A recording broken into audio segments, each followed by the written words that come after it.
Le Seigneur vous bénisse. Nous remercions le Seigneur pour le privilège qu'il nous a donné d'être en sa présence. Nous avons fait beaucoup de choses tandis que nous sommes là ce matin. Maintenant, c'est le moment d'écouter ce que Dieu a à nous dire. Prions le Seigneur. Cher Seigneur, merci de ce que tu nous as permis de venir en ta présence. Merci de ce que tu nous as bénis de différentes manières depuis que nous sommes ici. Merci pour la leçon d'école dominicale.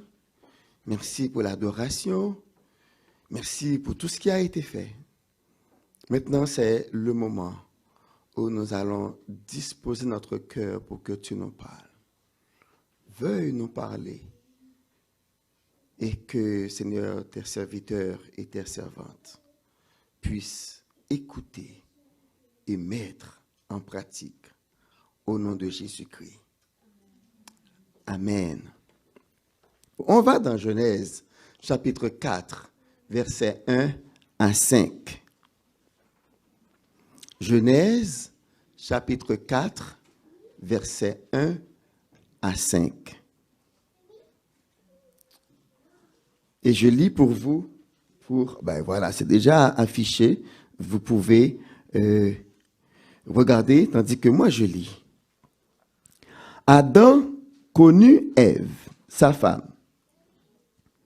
Elle conçut et enfanta Caïn, et elle dit, « J'ai formé un homme avec l'aide de l'Éternel. » Elle enfanta encore son frère Abel. Abel fut berger, et Caïn fut laboureur. Au bout de quelque temps, Caïn fit à l'Éternel une offrande des fruits de la terre. Et Abel, de son côté, en fit une des premiers-nés de son troupeau et de leur graisse. L'Éternel porta un regard favorable sur Abel et sur son offrande. Mais il ne porta pas un regard favorable sur Caïn et sur son offrande. Caïn fut très irrité et son visage fut abattu. Amen. Alors, la question que j'aimerais vous poser ce matin en considérant cette lecture, avant ton offrande, comment est ta relation avec Dieu? Avant ton offrande, comment est ta relation avec Dieu? Nous sommes devant deux frères de la même famille qui sont en train d'offrir une offrande à l'Éternel. Mais avant cela, j'aimerais attirer votre attention sur un petit verbe qui est utilisé ici. Il est dit Adam connut Ève. Adam connut Ève. Donc nous pouvons comprendre ici, ce n'est pas juste le fait de faire connaissance de quelqu'un, et comme souvent on utilise le verbe connaître pour dire je connais sœur un tel, je connais frère un tel. Ici, le verbe connaître n'a pas cette connotation. Et nous allons retrouver le même verbe connaître plus tard dans Jean chapitre 17, verset 3.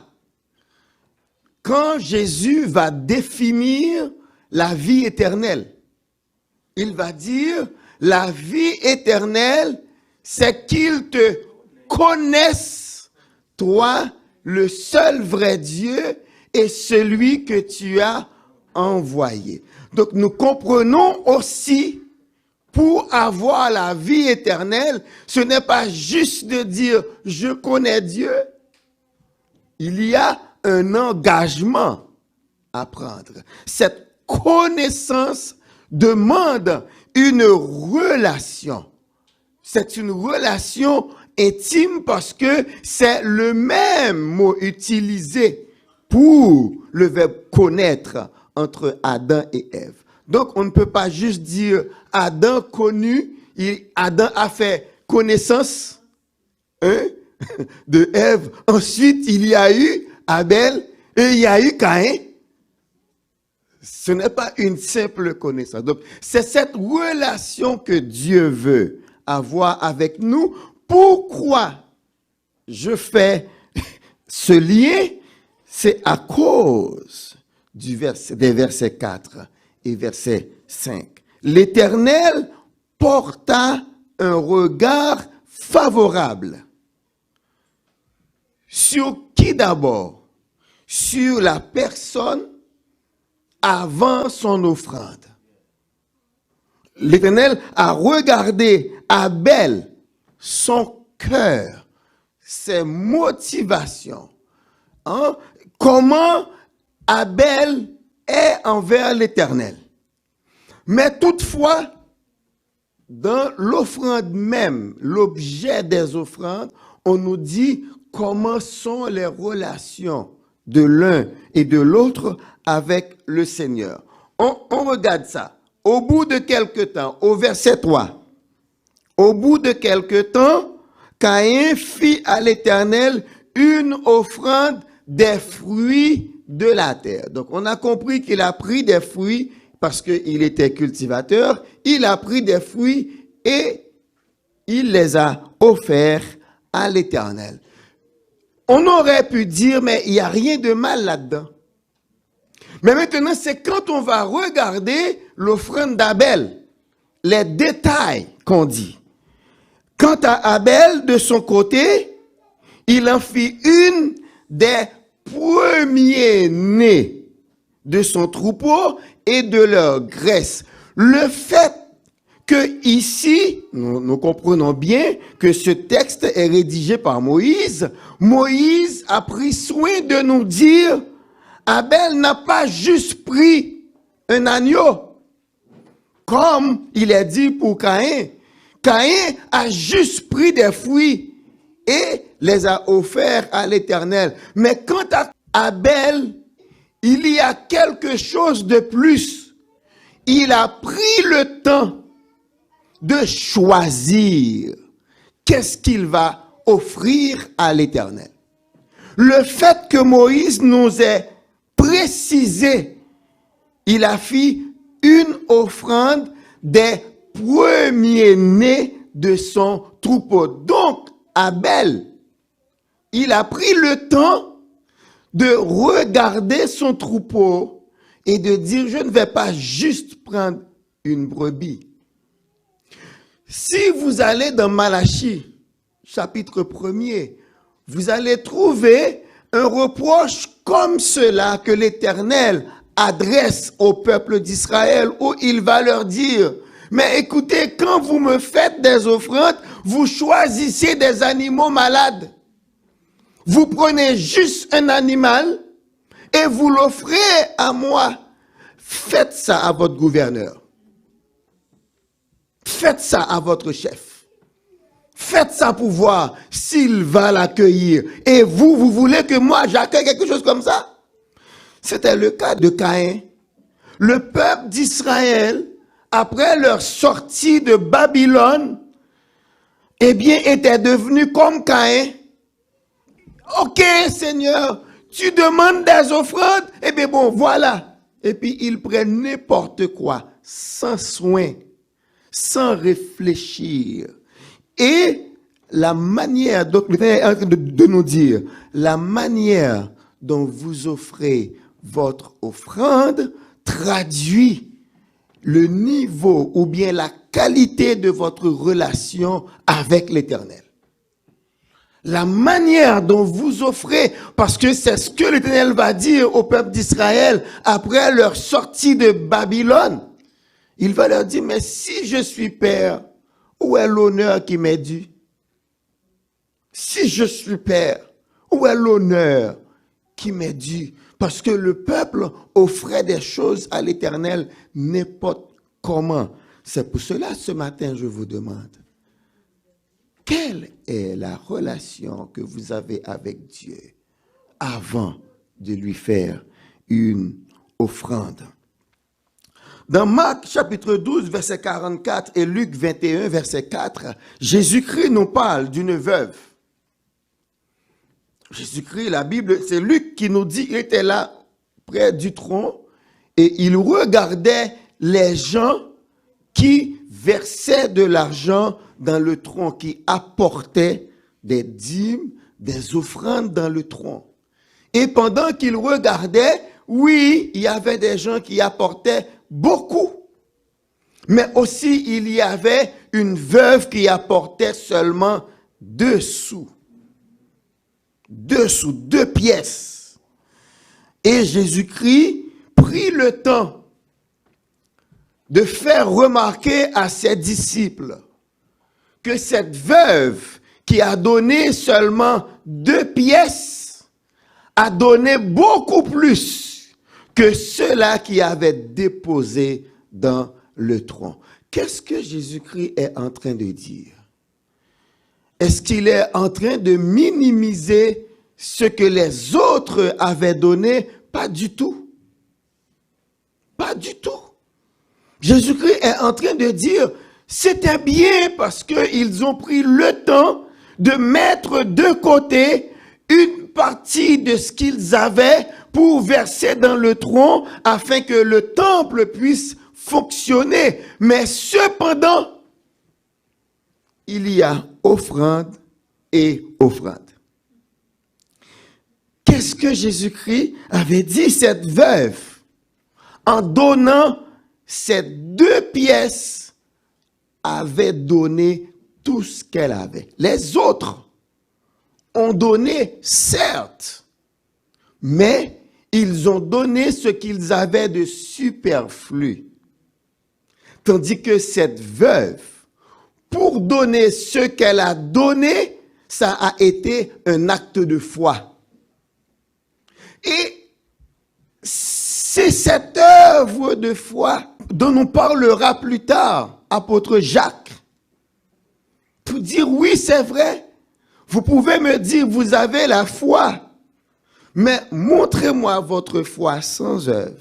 Et je vous montrerai ma foi à partir de mes œuvres.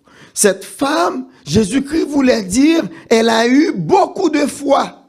Pourquoi? Parce que elle a donné tout ce qu'elle avait. Après avoir donné ces 2 pièces, assurément, elle a dit, Seigneur, je dépends de toi maintenant pour ma survie. Je dépends de toi pour le reste de la semaine. Je dépends de toi pour le reste de mes jours, car je n'ai rien d'autre que ce que j'ai donné. Et dans Matthieu 6, Jésus-Christ a dit, votre Père céleste sait. Quand il a dit, quand vous priez, ne faites pas beaucoup de bruit pour dire aux gens, vous me voyez? Je suis un homme pieux, une femme pieuse, car je prie. Jésus-Christ dit, non, ne faites pas ça. Priez dans le secret de votre chambre. Votre Père céleste qui voit dans le secret, il vous le rendra. Quand vous donnez, ne sonnez pas de la trompette pour dire, vous voyez, je suis un homme pieux, je donne. Il va donner la parabole du pharisien et du publicain plus tard. Le publicain dit, moi je donne. Je ne suis pas comme le reste du monde. Je te remercie car je donne la dîme de la menthe, la dîme de la nette, la dîme et je prie plusieurs fois par jour et je jeûne. Et Jésus-Christ a dit, cet homme n'a pas été justifié, mais c'est son voisin, le publicain, que lui-même, dans sa prière, il a dit, merci de ce que je ne suis même pas comme ce publicain. Et ce publicain qui s'est reconnu devant Dieu. Et Jésus-Christ a dit, c'est lui qui est retourné chez lui justifié. Donc ici, la parole nous demande, mais ce que vous donnez à Dieu, qu'est-ce que ça vous coûte? Qu'est-ce que ça vous coûte? C'est ce que le Seigneur est en train de nous dire. Nous retrouvons un exemple de qu'est-ce que ça nous coûte, ce que nous donnons à notre Dieu. Dans 2 Samuel 24, versets 22 à 24. Après la faute de David, parce qu'il avait fait faire un recensement que Dieu n'avait pas commandé. Et Dieu lui avait dit de choisir entre 3 fléaux. Qu'est-ce qu'il voulait? Et il a choisi 3 jours de peste. Après ces 3 jours de peste, il a remarqué un ange dans un endroit. Et l'endroit où il avait remarqué l'ange appartenait à quelqu'un qui s'appelait Aravna. Il est allé trouver Aravna pour dire, vends-moi ton champ afin que je puisse offrir un sacrifice à Dieu. Aravna était très bien disposé à dire, oh mon roi, je lis pour vous. Aravna dit à David que mon Seigneur le roi prenne l'air et qu'il y offre les sacrifices qui lui plaira. Vois, les bœufs seront pour l'holocauste et les chars avec l'attelage serviront de bois. Aravna donna le tout au roi. Et Aravna dit au roi que l'Éternel, ton Dieu, te soit favorable. Mais c'est bien. Moi, dans le cadre de Béret, quelqu'un m'aurait fait un choix pareil. Et j'aurais dit, merci Seigneur, est-ce que tu as touché le cœur de ton serviteur qui m'offre tout ça pour ta gloire? Mais David dit non. David dit non. Je veux l'acheter de toi à prix d'argent. Pourquoi? Je n'offrirai point à l'Éternel, mon Dieu, des holocaustes qui ne me coûtent rien. Est-ce que très souvent nous ne nous retrouvons pas dans le cas de David, où nous sautons sur les occasions d'offrir à Dieu des choses qui ne nous coûtent rien? Quand vient le temps de donner, quand vient le temps de penser à quelqu'un, on va dans la garde-robe, est-ce qu'on prend juste la robe? Je n'ai pas besoin de celle-ci. Je n'ai pas besoin. Ah, cette veste-là, ah non, ça fait longtemps que je la porte, que j'en ai plus besoin.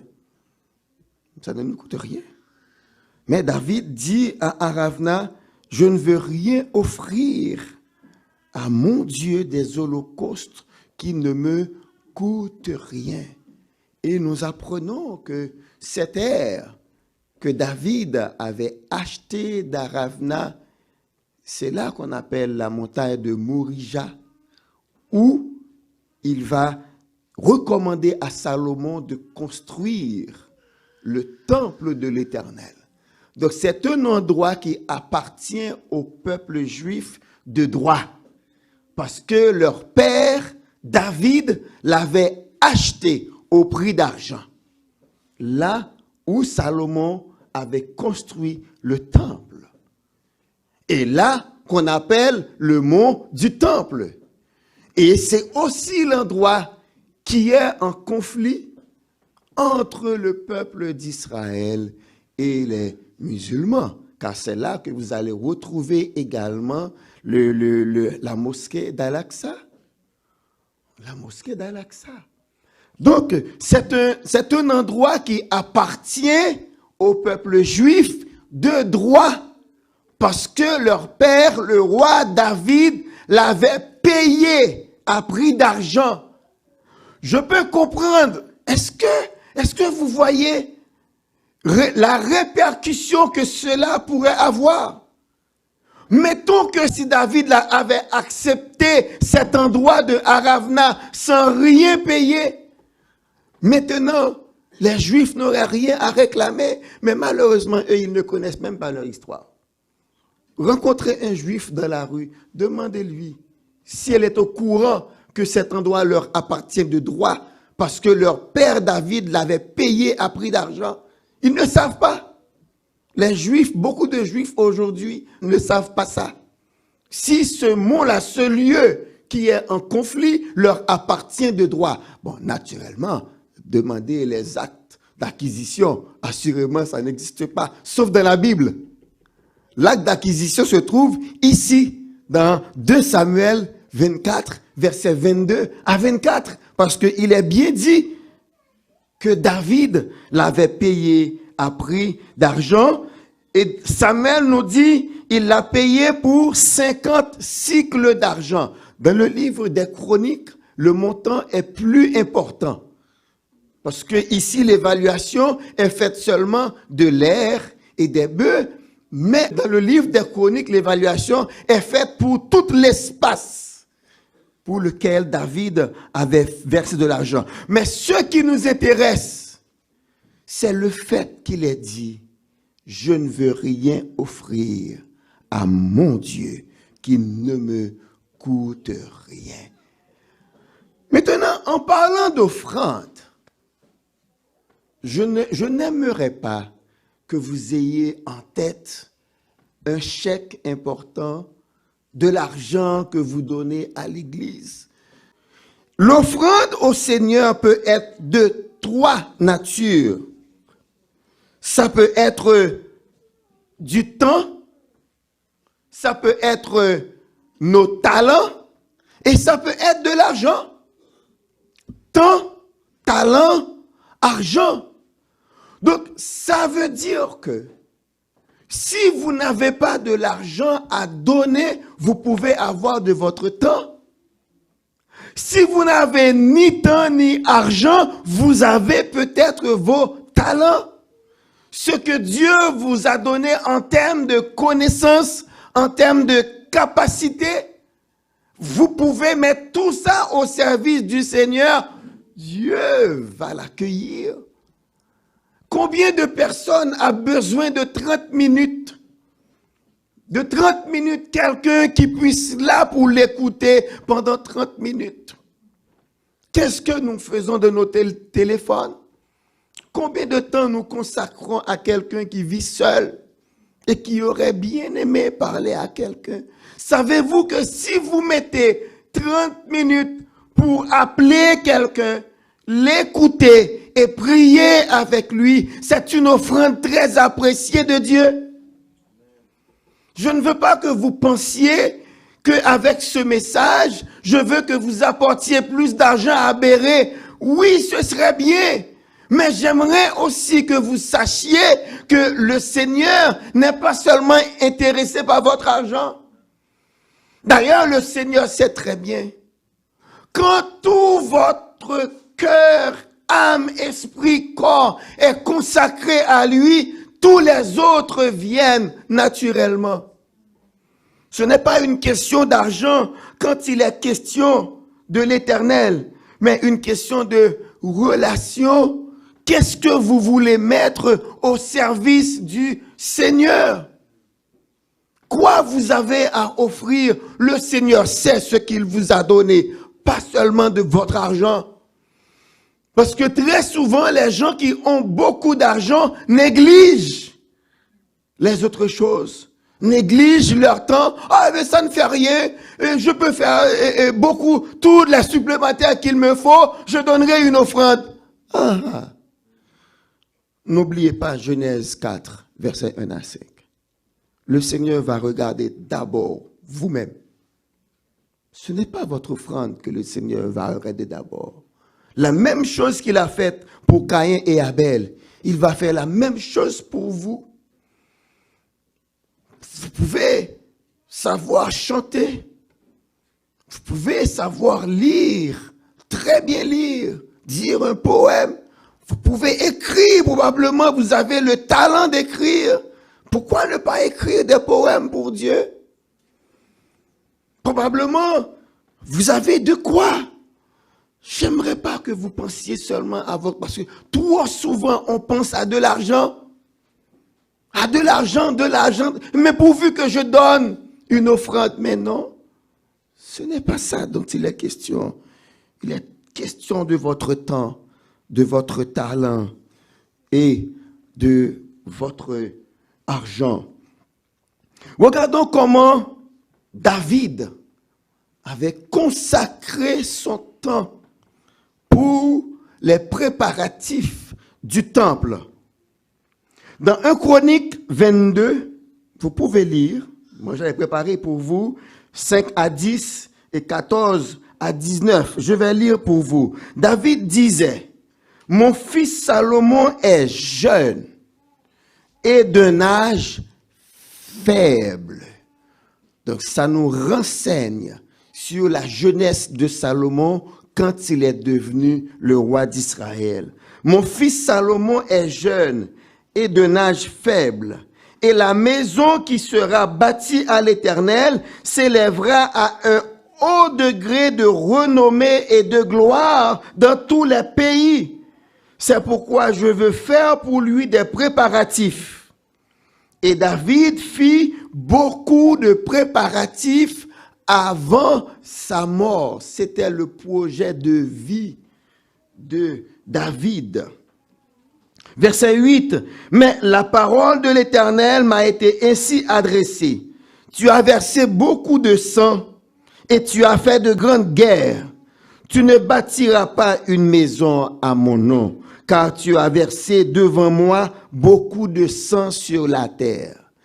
C'était des guerres agréées par l'Éternel, mais quand même, le Seigneur avait dit à David, « Oui, c'est vrai, tu as mené de grandes guerres pour moi, mais tu as versé beaucoup de sang également. Voilà pourquoi c'est ton fils qui va construire. » Et au verset 9, nous lisons, « Voici, il te naîtra un fils qui sera un homme de repos, et à qui je donnerai du repos en le délivrant de tous ses ennemis d'alentour, car Salomon sera son nom, et je ferai venir sur Israël la paix. » J'aimerais bien que vous constatiez la racine de shalom, paix, dans Salomon. Salomon, il sera, je ferai venir la paix et la tranquillité pendant sa vie. Ce sera lui qui bâtira une maison à mon nom. Maintenant, en vue de cette maison, voici ce que David dit. « Voici par mes efforts, j'ai préparé pour la maison de l'Éternel 100 000 talents d'or, 1 million de talents d'argent et une quantité d'airain et de fer qu'il n'est pas possible de peser, car il y en a en abondance. J'ai aussi préparé du bois et des pierres, et tu en ajouteras encore. » C'est ce qu'il a dit à Salomon. « Tu as auprès de toi un grand nombre d'ouvriers, des tailleurs de pierre et des charpentiers et des hommes habiles dans toute espèce d'ouvrage. L'or, l'argent, les reins et le fer sont sans nombre. Lève-toi et agis, et que l'Éternel soit avec toi. » Et David ordonna à tous les chefs d'Israël de venir en aide à Salomon, son fils. Donc, avant sa mort, il a pris toutes les mesures, certes, mais on a compris aussi qu'il a donné tout ce qu'il avait afin que le temple de l'Éternel soit construit. En 1 Chronique 29, nous retrouvons encore David qui dit, « J'ai mis tous mes efforts à préparer pour la maison de mon Dieu, de l'or pour ce qui est de l'or, de l'argent pour ce qui doit être d'argent, de l'airain pour ce qui doit être d'airain, du fer pour ce qui doit être de fer et du bois pour ce qui doit être de bois, des pierres d'onyx et des pierres à enchâsser, des pierres brillantes et de diverses couleurs, toutes sortes de pierres précieuses et du marbre blanc en quantité. » Donc tout ce qu'il a pu amasser pendant sa vie, il l'a dédié à l'Éternel. David, et nous comprenons David, en donnant cela, il a pu donner tout cela parce que d'abord tout son cœur était à Dieu. Dans 1 Samuel chapitre 15, quand Dieu va révoquer Saül en tant que roi, qu'est-ce que Samuel va dire à Saül? Et ça, c'est 2 ans. Alors, c'est 8 ans avant la naissance de David. Parce que dans 1 Samuel chapitre 13, il nous a dit, quand Saül avait 2 ans de règne, il a fait ce qui est mal aux yeux de l'Éternel. Dans un premier temps, en tant que roi, dans 2 Samuel 13, c'est là qu'il va offrir une offrande, ce qu'il n'aurait pas dû faire. Parce qu'il y a la fonction de roi devant le Seigneur et la fonction de sacrificateur. Il était roi et non pas sacrificateur. Il devait attendre l'arrivée de Samuel, mais là, il va mettre la main sur l'offrande et l'offrir, et cela a déplu à l'Éternel. C'est là qu'il a appris que l'Éternel va déchirer le royaume. Maintenant, en Genèse 15, Samuel va lui dire le fameux verset, l'obéissance vaut mieux que le sacrifice. Et là, c'est là qu'il va savoir que Dieu s'est choisi quelqu'un selon son cœur. Mais David n'était même pas encore né. Parce que David va naître 10 ans après le règne de Saül. Ça veut dire que pendant que Saül est roi, et 10 ans plus tard, David va naître. Pourquoi est-ce que je vous dis ça? Eh bien, c'est parce que, bien sûr, quand on va parler du moment où David va devenir roi, on va dire, David avait 30 ans lorsqu'il est devenu roi. Et nous savons que Saül a régné pendant combien de temps? Donc, si Saül a régné pendant 40 ans, et quand il est mort, David avait 30 ans, c'est dire que David est né tandis qu'il avait déjà 10 ans de règne. Donc, si l'annonce de la révocation de Saül comme roi est arrivée depuis 2 ans de son règne, donc c'est 8 ans avant la naissance de David que l'Éternel avait déjà choisi David et avait déjà su que David était l'homme selon son cœur. Donc c'est ce David qui va nous dire, j'ai mis toutes mes forces, je ne veux rien offrir à mon Dieu qui ne me coûte rien. C'est que il avait déjà consacré tout ce qu'il était à Dieu.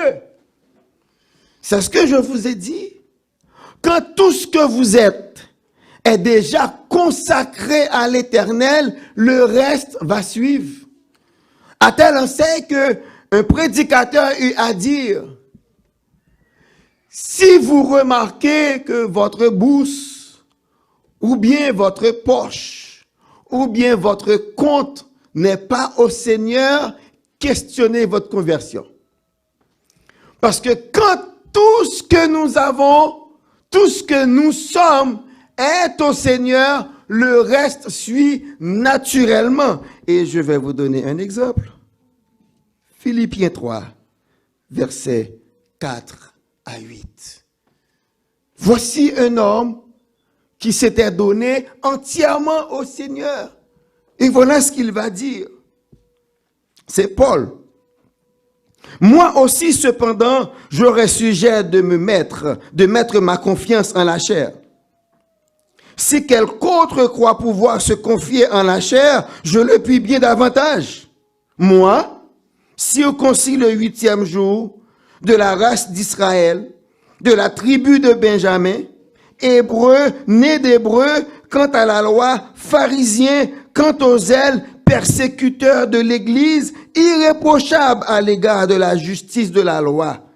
Mais ces choses qui étaient pour moi des gains, je les ai regardées comme une perte à cause de Jésus-Christ. Verset 8, et même, je regarde toutes choses comme une perte à cause de l'excellence de la connaissance de Jésus-Christ, mon Seigneur, pour lequel j'ai renoncé à tout, je les regarde comme de la boue, afin de gagner Christ.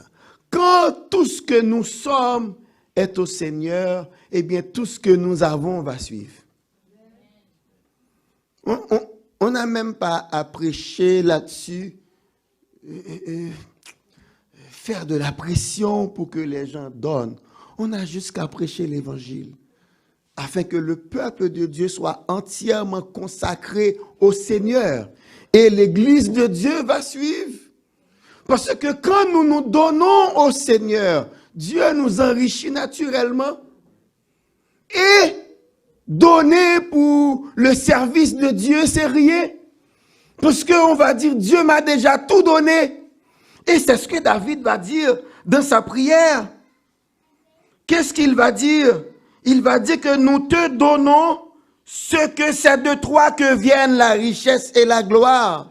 1 Chronique 29, versets 12, 13 et 14 et 15. C'est de toi que viennent la richesse et la gloire. C'est toi qui domines sur tout. C'est dans ta main que sont la force et la puissance. Et c'est ta main qui a le pouvoir d'agrandir et d'affermir toutes choses. Maintenant, ô notre Dieu, nous te louons et nous célébrons ton nom glorieux. Car qui suis-je et qui est mon peuple pour que nous puissions te faire volontairement ces offrandes? Quelle belle prière! Tout vient de toi et nous recevons de ta main ce que nous t'offrons. Tout est à Dieu. Tout ce que nous avons est à Dieu.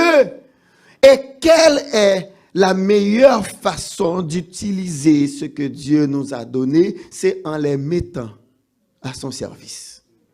Donc, on n'a pas besoin de faire de pression sur le peuple de Dieu pour donner, utiliser toutes sortes de stratagèmes pour que le peuple donne. Non, on n'a qu'à juste prêcher l'évangile et que le peuple soit consacré au Seigneur et le reste viendra. Car quand le peuple est consacré au Seigneur, il donne volontairement.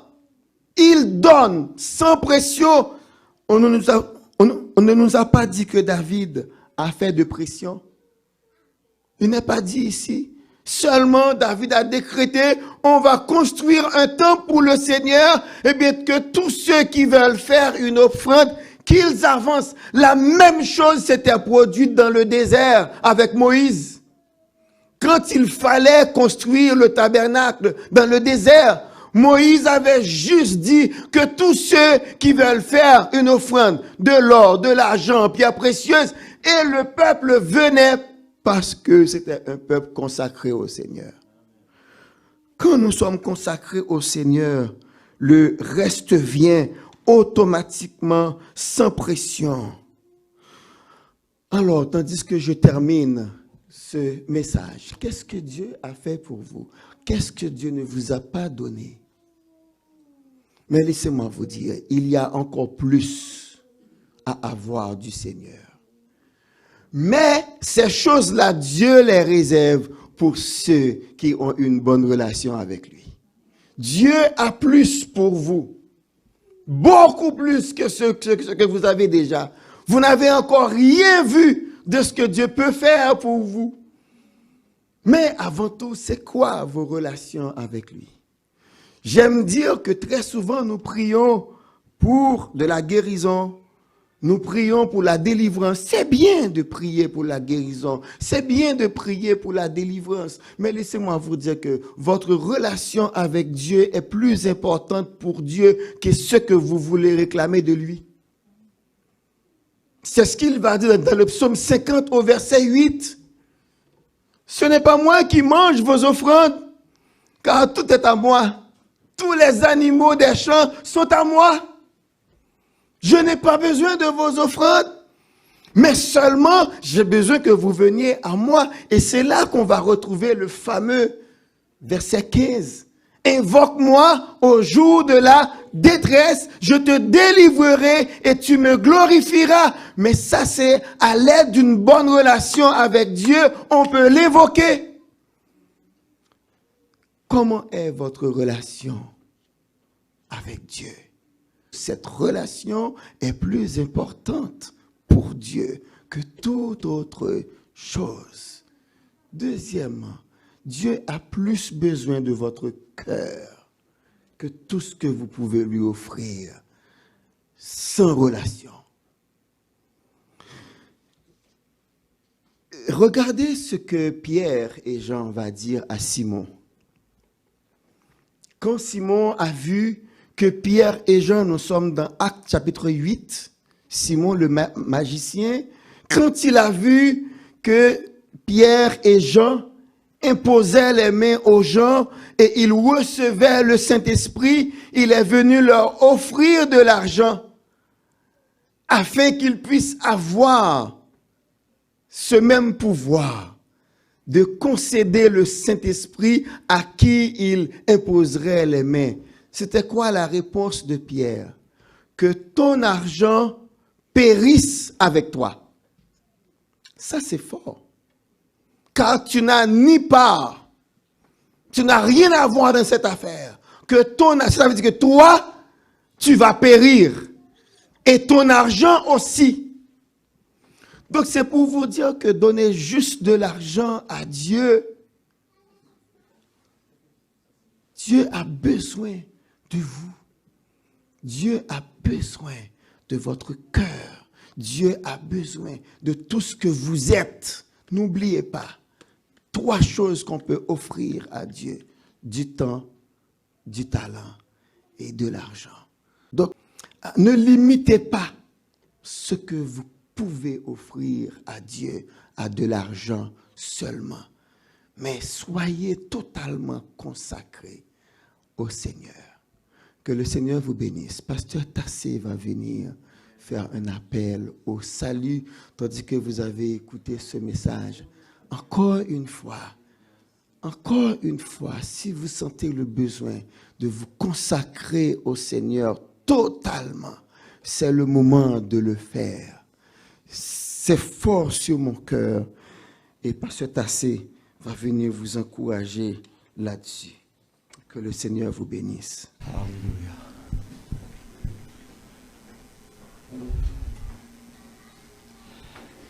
Pendant mes études au collège biblique, je ne me souviens plus de quel pasteur, mais c'est un pasteur qui avait de l'expérience, c'est un pasteur qui avait de l'âge.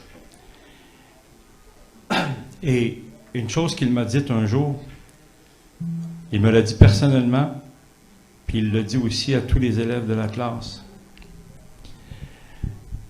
Il m'a dit, où que vous soyez, lorsque vous prêchez l'Évangile, ne terminez jamais sans avoir fait un appel au salut.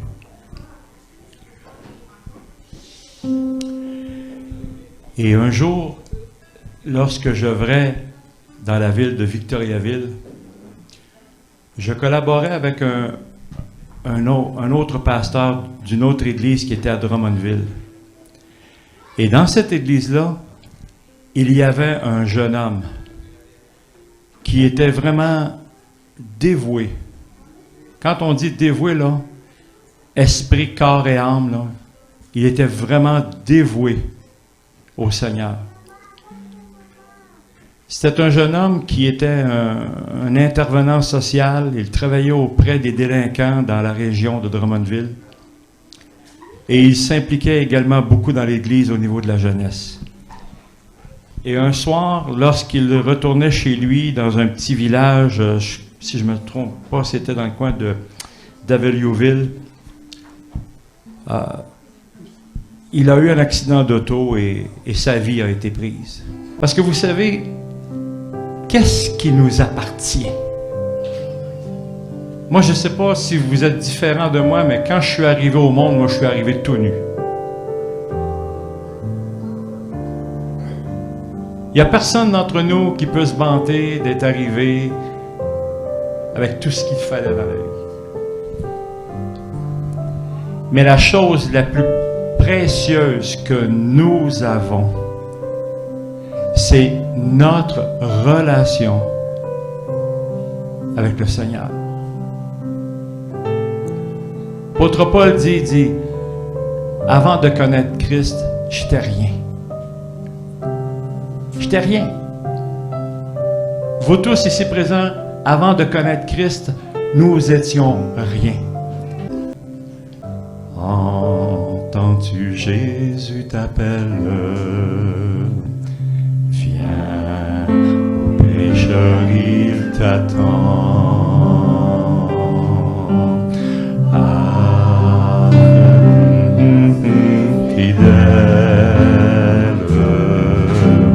Tu résistes à trop souvent. Laisse entrer le roi de gloire. Ouvre ton cœur à Jésus. Laisse entrer le roi.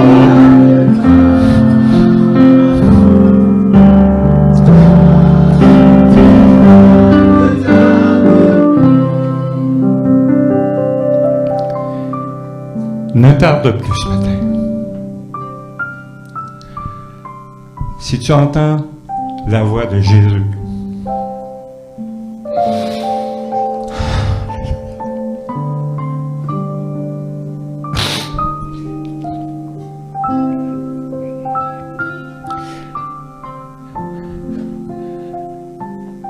ce matin, je suis touché.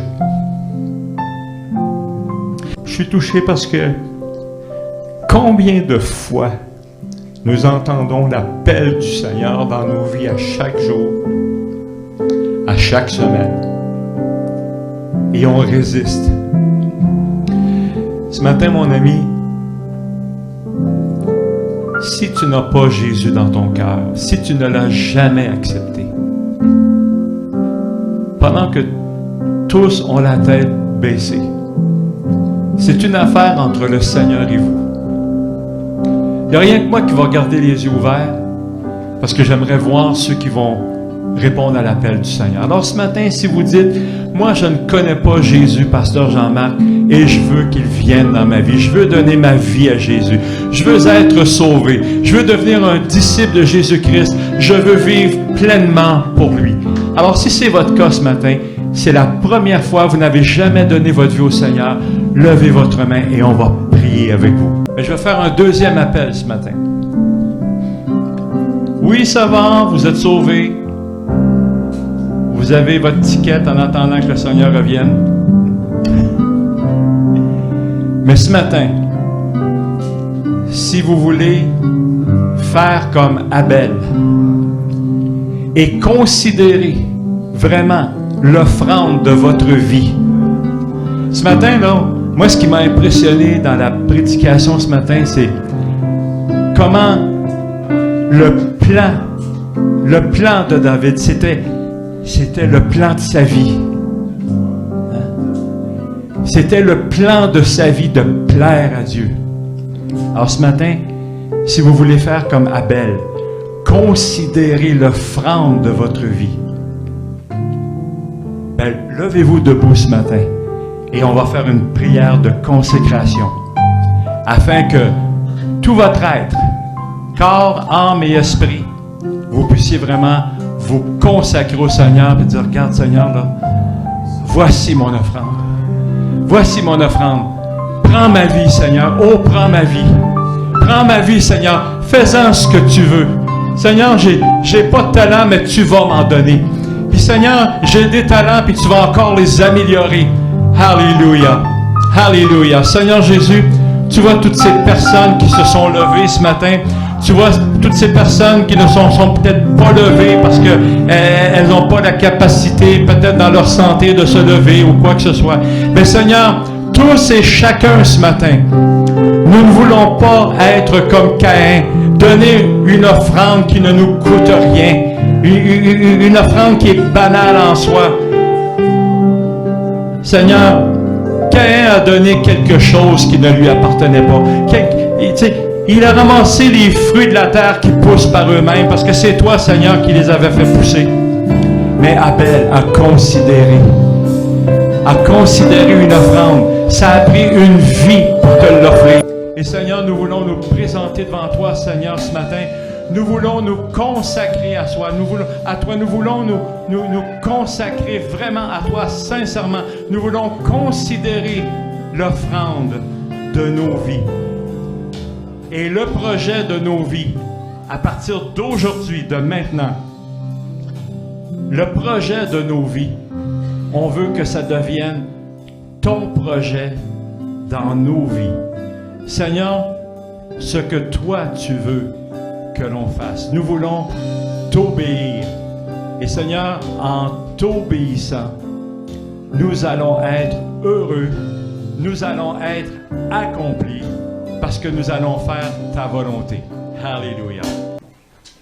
Que la grâce de notre Seigneur et Sauveur Jésus-Christ, l'amour de Dieu le Père, la communion du Saint-Esprit reste et demeure dans le cœur de chacun de nous pour nous rappeler qui nous sommes, mais aussi pour nous rappeler que nous devons témoigner le nom de Jésus auprès de ceux qui nous entourent, non seulement cette semaine, ni ce mois, mais pour tout le reste de notre vie, jusqu'au retour de Jésus-Christ. Amen. Soyez bénis.